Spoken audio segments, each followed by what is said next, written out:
आदाब, आप देख रहे हैं सहारा न्यूज़ नेटवर्क का उर्दू चैनल आलमी सहारा। दिन भर की खबरों के साथ हाजिर हूं मैं सैयद मेराज। आइए डालते हैं नजर अब तक की अहम सुर्खियों पर।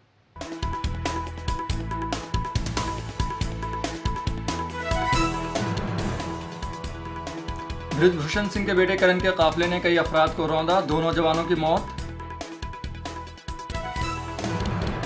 लुधियाना में राहुल गांधी ने दिया बयान, कहा इंडिया इत्तेहाद की हुकूमत बनते ही किसानों का होगा कर्ज माफ।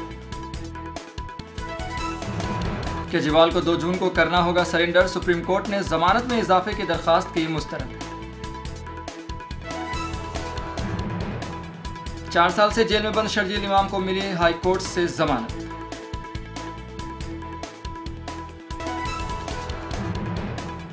फिलिस्तीन की हिमायत में उतरा बॉलीवुड, गौहर खान ने इसराइली वजीर आजम को दी बद्दुआ।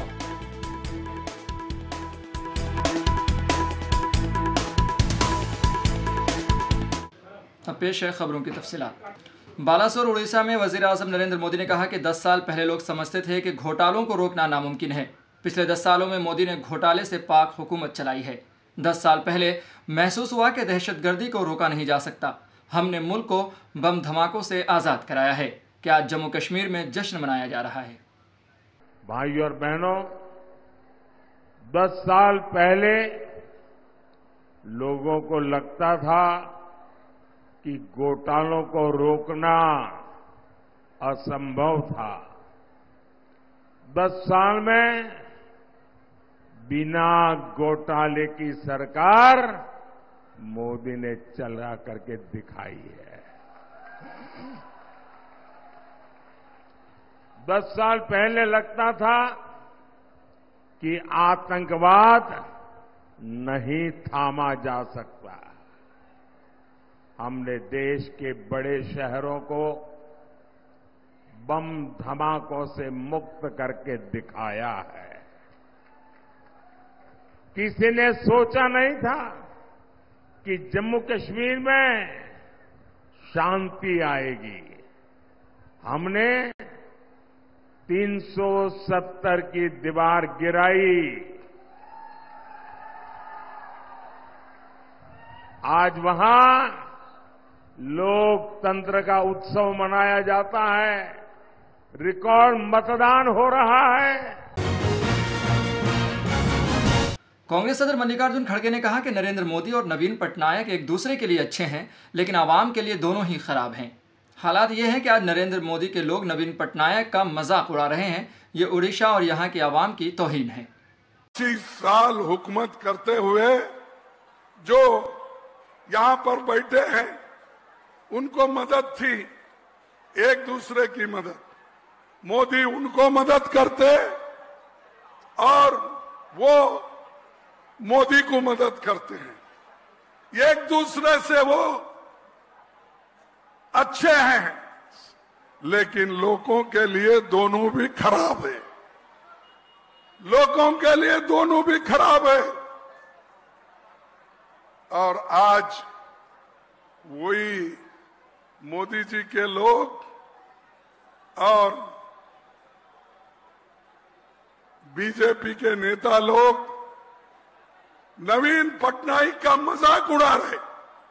आप देखें ना, पेपर में पढ़े होंगे, टीवी में देखे होंगे, जो लोग पहले नवीन पटनायक की बहुत तारीफ करते थे, वही लोग आज नवीन पटनायक का मजाक उड़ा रहे हैं।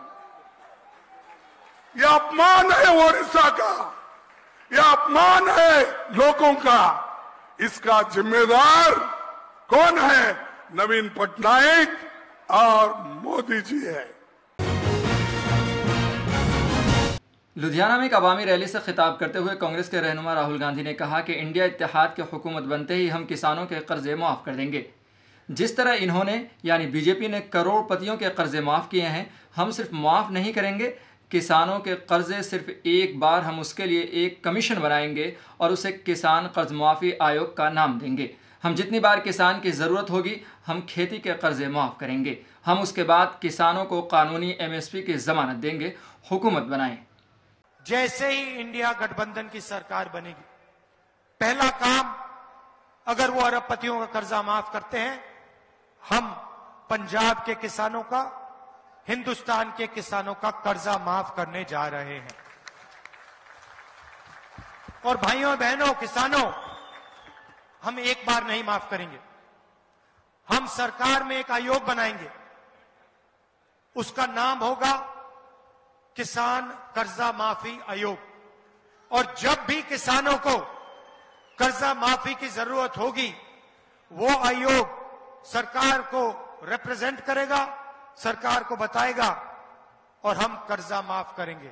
एक बार अगर एक बार जरूरत पड़ी, 2 बार अगर 2 बार पड़ी, 3 बार अगर 3 बार पड़ी, हमें कोई फर्क नहीं पड़ता। किसान देश की रीढ़ की हड्डी है, उसका प्रोटेक्शन होना चाहिए, उसकी रक्षा होनी चाहिए। हम किसान का कर्जा माफी करके आपको देंगे। दूसरा काम, नरेंद्र मोदी जी ने साफ कहा कि किसानों को कानूनी एमएसपी नहीं दी जा सकती है। भाइयों और बहनों, चुनाव के बाद 4 जून को इंडिया गठबंधन की सरकार आएगी और हम किसानों को पहली बार गारंटी करके कानूनी मिनिमम सपोर्ट प्राइस देने जा रहे हैं। दिल्ली एक्साइज पॉलिसी घोटाले में मनी लॉन्ड्रिंग के मामले में सीएम केजरीवाल को आज सुप्रीम कोर्ट से झटका लगा है। अदालत ने सीएम केजरीवाल के हेल्थ चेकअप के लिए अबूरी जमानत में 7 दिन की तौसीह करने की दरखास्त को मुस्तरद कर दिया है। इसका मतलब है कि अब अरविंद केजरीवाल को 2 जून को हथियार डालना होगा। बृजभूषण सिंह के बेटे और कैसरगंज से बीजेपी उम्मीदवार करणभूषण सिंह के काफिले में शामिल एक फॉर्च्यूनर गाड़ी ने कई अफराद को टक्कर मार दी, जिसके नतीजे में बाइक सवार 2 चचाजाद भाइयों की मौत हो गई, जबकि 2 खवातीन जख्मी हो गई हैं। पुलिस ने दोनों मुतवफ़्फ़ी की लाशों को कब्जे में लेकर पोस्टमार्टम के लिए भेज दिया है। जख्मी खातून के इलाज के लिए मकामी कम्युनिटी हेल्थ सेंटर में दाखिल कराया गया है। थाना कमलगंज को सूचना मिली कि हुजूरपुर रोड पर क्रॉसिंग के पास एक फॉर्च्यूनर और मोटरसाइकिल में एक्सीडेंट हो गया। मोटरसाइकिल सवार रेहान और शहजाद नाम के 2 व्यक्ति घायल हो गए। पुलिस मौके पर तत्काल पहुंच के दोनों को सीएचसी कमलगंज में एडमिट कराया गया, जहां पे दोनों की मृत्यु हो गई है। पंचायतनामा की कार्रवाई की जा चुकी है, पोस्टमार्टम के लिए उनको भेज दिया गया है।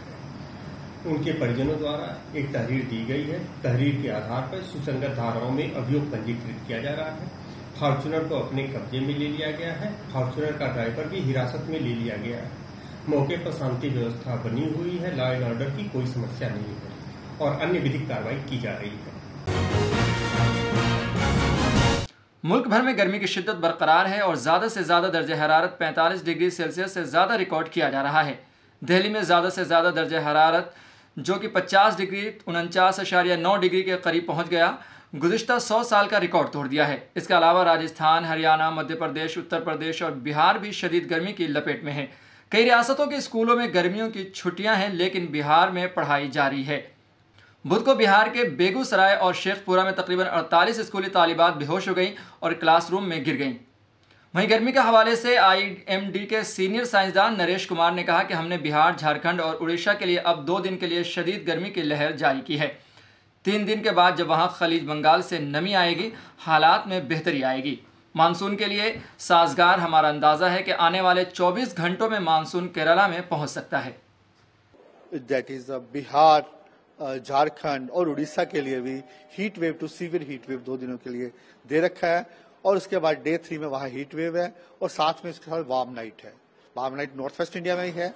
वार्म नाइट का मीनिंग क्या है कि दिन के टेम्परेचर भी ज्यादा हैं और रात के टेम्परेचर भी ज्यादा रहते हैं, इसलिए वहां भी हमारा 2 दिन के लिए ऑरेंज अलर्ट है। लेकिन डे 3 के बाद वहां जैसे ही मॉइस्चर बे ऑफ बंगाल से आएगा, इवन उत्तर प्रदेश में बे ऑफ बंगाल से मॉइस्चर आएगा, वो ग्रेजुअली जो कंडीशंस है इम्प्रूव हो जाएगी। सर, जो वेस्टर्न डिस्टर्बेंस है उससे क्या बारिश की संभावना बन रही है नॉर्थ इंडिया में? देखिए, ज्यादातर इसका जो प्रभाव रहेगा आने वाले 2-3 दिनों में वो वेस्टर्न हिमालय रीजन ही है, जम्मू कश्मीर, हिमाचल, उत्तराखंड में अभी भी थोड़ा बहुत रेनफॉल हो रहा है।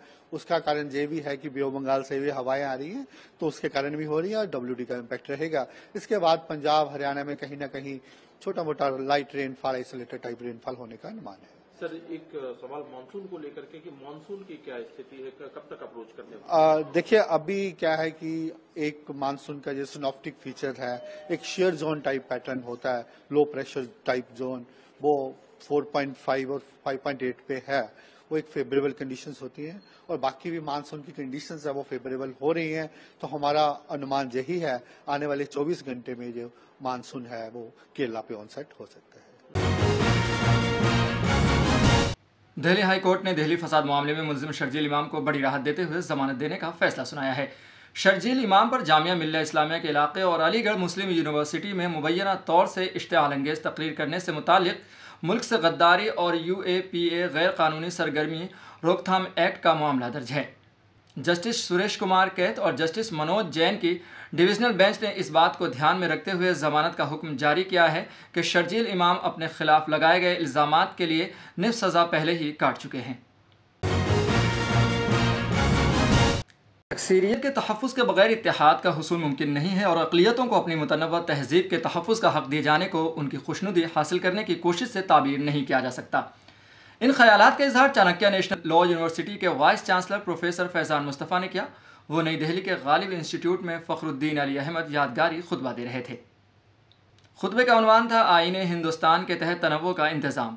प्रोफेसर फैज़ान मुस्तफ़ा ने कहा कि हिंदुस्तान में अक़लियतों को एक शहरी के नाते मसावात का हक़ हासिल है और उनके इस हक़ के हिफाजत के इक़दाम को किसी भी तरह अपीसमेंट या मुँह भराई नहीं कहा जा सकता। उन्होंने कहा कि लोग गलती से तनव्वुर को इत्तेहाद की ज़िद समझ लेते हैं, जबकि तनव्वुर के तहफ़्फ़ुज़ के बगैर इत्तेहाद मुमकिन नहीं है। मेरी नाक़िस राय में डाइवर्सिटी मैनेजमेंट या अक़लियतों के हुकूक कोई कम्युनल वर्सेस सेकुलरिज्म डिबेट का हिस्सा नहीं। इनको तो थ्योरेटिकल फील्ड ऑफ जमहूरियत में, इक्वालिटी में, मसावात में और हुकूक में देखा जाए। मैं समझता हूं कि अक़लियतों के हुकूक बेसिकली हमारी अंडरस्टैंडिंग जो जमहूरियत के बारे में है उसको रिफ्लेक्ट करते हैं। खुतबे की सदारत सुप्रीम कोर्ट के साबिक जज जस्टिस आफ्ताब आलम ने की। उन्होंने कहा कि मुल्क का आइन बनाने वालों ने तनव्वुर की अहमियत और अफादियत को समझ लिया था। उनकी नज़र में तरक्की का वाहिद रास्ता इत्तेहाद था।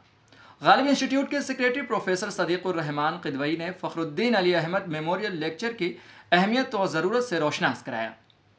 गालिब इंस्टीट्यूट के डायरेक्टर डॉक्टर इदरीस अहमद ने बताया कि गालिब इंस्टीट्यूट हर बरस 2 यादगारी खुतबों का एहतमाम करता है, एक फ़खरुद्दीन अली अहमद मेमोरियल लेक्चर और दूसरा बेगम आबिदा अहमद मेमोरियल लेक्चर। फ़खरुद्दीन अली अहमद यादगारी खुतबे के मौके पर मुख्तलिफ मैदानों से वाबस्ता लोग बड़ी तादाद में मौजूद थे। इसराइल ने इतवार को एक बार फिर गजा के शहर रफा पर हमला किया है। इस फिजाई हमले में कई बेगुनाह लोग अपनी जानों से हाथ धो बैठे, जबकि कई लोग शदीद जख्मी हुए। इस वक्त रफा में तबाही का मंजर है। बॉलीवुड और टीवी के कई सितारे गजा के रफा में बमबारी पर इसराइल की खुलकर मजम्मत कर रहे हैं और फिलिस्तीन की हिमायत में आवाज़ बुलंद कर रहे हैं। आपको बता दें कि बॉलीवुड की मशहूर शख्सियात अपने इंस्टाग्राम स्टोरीज पर ऑल आइज ऑन रफा की पोस्ट शेयर कर रही हैं। राधिका आप्टे, गौहर खान, दिया मिर्जा, वरुण धवन, सोनम कपूर, नकुल मेहता, एमी जैक्सन, आलिया भट्ट, प्रियंका चोपड़ा जैसी कई मशहूर शख्सियात ने इसे शेयर किया है। स्पेन के वज़ीर आज़म पेड्रो सांचेज़ ने ऐलान किया है कि वो सरकारी तौर पर फ़िलिस्तीन की रियासत को तस्लीम करते हैं, जिसकी राजधानी मशरक़ी बैतुल मुक़द्दस है। I would like to inform you that at the meeting of the Council of Ministers that will be held today, the government of Spain will approve the official recognition of Palestine as a state. With this decision, Spain joins the more than 140 countries that already recognize Palestine. This is a historic decision that has a single goal: to contribute to achieving peace between Israelis and Palestinians. आइए चलते चलते एक बार फिर से नजर डालते हैं अहम सुर्खियों पर।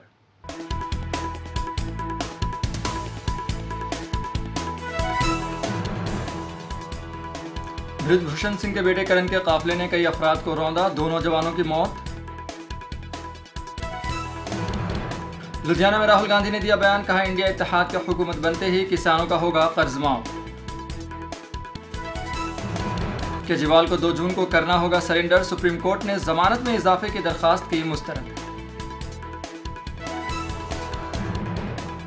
4 साल से जेल में बंद शर्जील इमाम को मिली हाई कोर्ट से जमानत।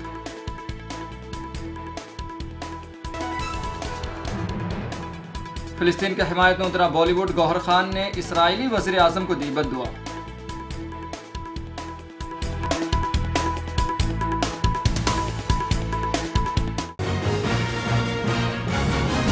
फिलहाल खबरनामे में इतना ही। हमें दीजिए इजाजत और ताज़ा तरीन खबरों के लिए देखते रहें आलमी सहारा।